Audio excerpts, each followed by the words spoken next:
Presiden Joko Widodo mengungkapkan sistem birokrasi di Indonesia harus sederhana. Hal itu diperlukan agar pengawasan anggaran dapat diawasi dengan mudah.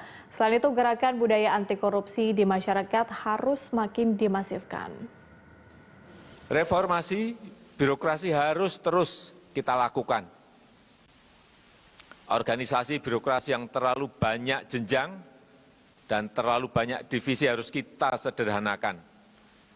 Eselonisasi harus kita sederhanakan tanpa mengurangi pendapatan penghasilan dari para birokrat. Karena terlalu banyak eselon akan semakin memperpanjang birokrasi, akan semakin memecah anggaran dan unit-unit yang kecil-kecil yang sulit pengawasannya. Dan anggaran akan habis digunakan hanya untuk rutinitas saja. Inilah yang sejak awal saya sampaikan dan inilah yang saya tidak mau. Saya minta agar anggaran digunakan untuk membiayai program yang strategis, yang relevan dengan kebutuhan nasional kita, yang menjawab kepentingan masyarakat, dan yang membawa lompatan-lompatan kemajuan kita.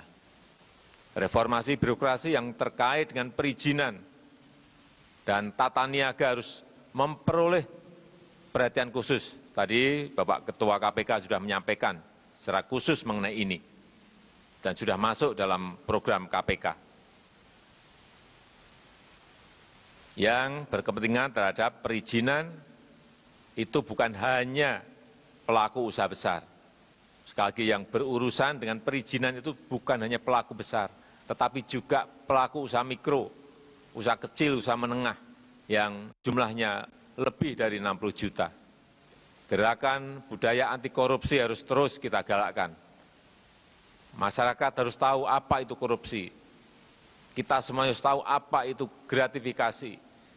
Masyarakat harus menjadi bagian untuk mencegah korupsi. Anti korupsi, kepantasan dan kepatutan yang harus menjadi budaya.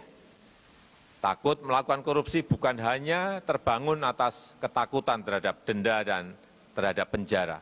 Takut melakukan korupsi juga bisa didasarkan pada ketakutan kepada sanksi sosial, takut dan malu pada keluarga, kepada tetangga, dan kepada Allah Subhanahu wa Ta'ala, kepada neraka. Oleh karena itu, saya mengajak seluruh komponen bangsa untuk menjadi bagian penting dari gerakan budaya anti korupsi ini. Tokoh agama, tokoh budaya, tokoh masyarakat, dan para pendidik, institusi pendidikan, keagamaan, kesenian adalah bagian yang sangat penting dari upaya ini.